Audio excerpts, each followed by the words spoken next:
Okay, so this is 9.1, day 3.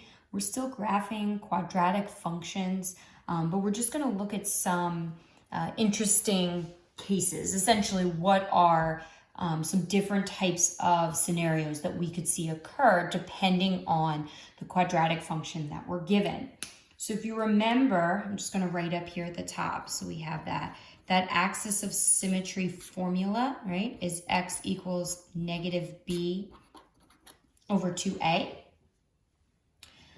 So if I look at example 1 here, I have a, which is negative 1. A is always the coefficient in front of x squared. So a is negative 1. B is a positive 6. So I'm going to use that formula to start generating my axis of symmetry. So my axis of symmetry, x equals negative b is 6 over 2 times a is negative 1. So this is negative 6 over negative 2, which is a positive 3. So my axis of symmetry, remember, is a vertical line. So I have to have x equals in there. So x equals positive 3. And I'm going to go ahead and draw that on my graph down here. Okay, and what I want to make sure I do is that I don't draw a point on the x-axis. So I go to x equals 3 on the x-axis, but then I just try to begin my dashed line there near the x-axis. I'm not quite sure where my graph is going to hit on that line just yet. Okay, I know that my vertex has to be on that line. So what that means is if I want to figure out the y coordinate that goes with this x coordinate, I'm going to plug this into my function. Remember, when you're plugging in for a variable, first step would be to replace just the x's with parentheses. And that really helps you in terms of whether the negatives should be inside the parentheses, outside the parentheses. This negative out in front is independent of the x squared. So when I go to draw my parentheses, I have a negative outside those parentheses because the parentheses are only going to be representing where the variable was. And I'm going to put a 3 in because I'm finding f of 3 because I want to find the point on this vertical line x equals 3 where my vertex is located. Remember, you're not squaring negative 3. You're squaring 3, and then there happens to be a negative 1 being multiplied on the outside. So I'm going to get negative 9. 3 squared is 9 times negative 1 is negative 9 plus 18 minus 5, which is going to give me a positive 9 minus 5, which is going to give me a 4. That means my vertex is located at 3, 4. So I can go to my graph. I know I'm on this vertical line. 1, 2, 3, 4. There's my vertex. My y-intercept, just like it always is, no matter what my function looks like, whether it's quadratic, linear, it doesn't make a difference. My y-intercept is where my graph crosses the y-axis, which means it's somewhere on the y-axis, which means that x is 0. So when I plug in x equals 0 into my function, any terms with x's in them disappear, and all I'm left with is negative 5. Be cautious that you don't write your y-intercept as negative 5. It is 0, negative 5. It is an ordered pair located on the y-axis. Remember, when we graph, as soon as you are done making that y-intercept, you want to reflect it, mirror it over that axis of symmetry. So 1, 2, 3, 1, 2, 3. And now the only thing left I'm asked to do is to find my x-intercepts, my roots, which I know comes from factoring. So I'm going to take my function and I'm going to set it equal to 0. 0 equals negative x squared plus 6x minus 5. Hopefully you remember from chapter 8, I can't factor with that negative in front.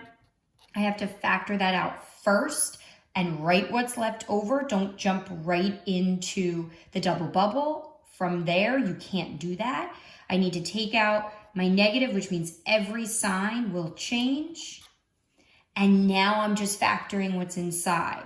My negative comes along for the ride, but it doesn't affect what I'm doing. I'm looking for two numbers that multiply to 5. Well, the only two numbers that multiply to 5 are 5 and 1. They're supposed to add to -6, which means they're both negative. I'm solving for x, right? I'm trying to solve my quadratic, figure out my zeros. So I set each of my factors equal to 0 and solve. Remember visually what this should look like, right? So a lot of students make the mistake of seeing the -5 in there and thinking that the x-intercept is -5. Look at my graph. Would it make sense if my x-intercept was somewhere over here? That wouldn't make sense at all. I know generally where it has to be because this is my general parabola. I know what it's going to look like. So it's got to be somewhere over here. So I shouldn't make those mistakes, but if I did, I'm well equipped to figure out that it's a mistake. So +1 on the x-axis and +5. Remember when you write your x-intercepts, they're ordered pairs where y is 0. That's how you write those answers. And then I'm ready to connect the dots and draw my graph. This is how most of the problems that we've done so far, right? This is how they've all gone. This isn't different from what we've been doing. The next couple examples are going to show you, well, maybe this doesn't happen every time. What if it doesn't factor, right? I mean, that's a possibility. Not everything factors. Hopefully we realize that. So let's try example 2. Okay, so for example 2, I'm identifying my A and B value. A is a +2, so just be careful. It's not always 1. B is a +4. So my axis of symmetry, x equals negative b is 4 over 2 times a is 2. So I get -4 over 4, which is -1. X equals -1 is my axis of symmetry. Go to my graph. Fill in at -1 a dashed vertical line. My parabola, that vertex, can be somewhere on that line. So I want to figure out where on that line my vertex is located, okay? So I'm going to take that x value, put it in for x, and see what I get out, right?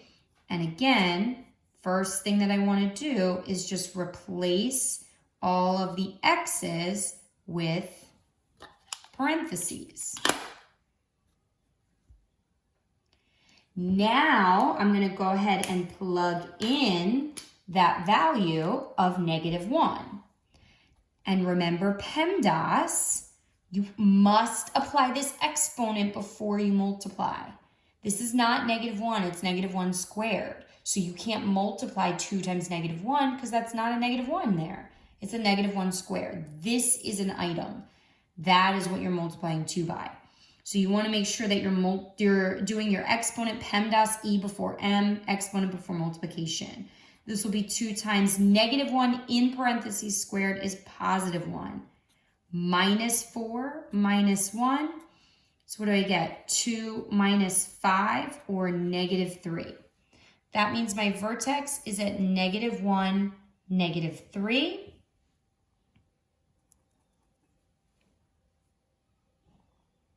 My y-intercept is going to be on my y-axis. It's going to occur where x equals 0 then. So if I just eliminate all the terms that have x's in them, all I'm left with is a -1, right? I'm essentially plugging in 0 for x. So my y-intercept is 0, -1. Again, because that's that number hanging out on the outside. So -1, reflect that over your axis of symmetry. Last thing to do is to find my x-intercepts. So I'm going to rewrite down here. 0 equals. And I'm going to factor. Can't take out a GCF, so be careful. You can't take out a 2 because that last term doesn't have a 2 in it. If I multiply, do my rainbow, incorporate that 2, I get a negative 2, which means I'm looking for numbers that multiply to 2 and have a difference of 4. The only two numbers that multiply to 2 are 1 and 2, and they don't have a difference of 4. This doesn't factor. So what does that mean? That this doesn't factor. Okay, what that means is this is going to hit the x-axis. I mean, you could see that in your picture. If you start to draw your parabola, obviously it crosses the x-axis. But what does it mean then that it doesn't factor? That means that where it crosses the x-axis is not at a nice pretty number like 1 or 5. So it crosses the x-axis, but the zeros are irrational. They're going to be numbers like root 2, right? Decimals that don't terminate or repeat. Root 5, right? I mean, this one's clearly negative, maybe negative root 3. They're not going to be pretty numbers, although I think all numbers are pretty, but they're not going to be integer values. They're going to be irrational. Irrational. Numbers like root 2, root 5, root 3. I came to that conclusion because two things. My graph crosses the x-axis, but my function didn't factor. So we should probably make that note. How did we conclude that it was irrational? Because it crosses the x-axis, but doesn't factor. That combination is what led me to believe that my zeros, my x-intercepts, were irrational values. And in Algebra 2, you'll find those irrational values. All we want you to know is that they are irrational. That's all we want you to be able to say, right? So basically come to the conclusion, well, it crosses the x-axis. I can see visually that there will be answers. There they are. They're just not numbers like -2 and +1.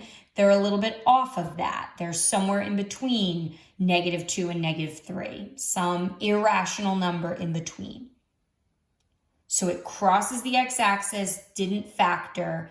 My roots, my zeros, my x-intercepts are irrational values.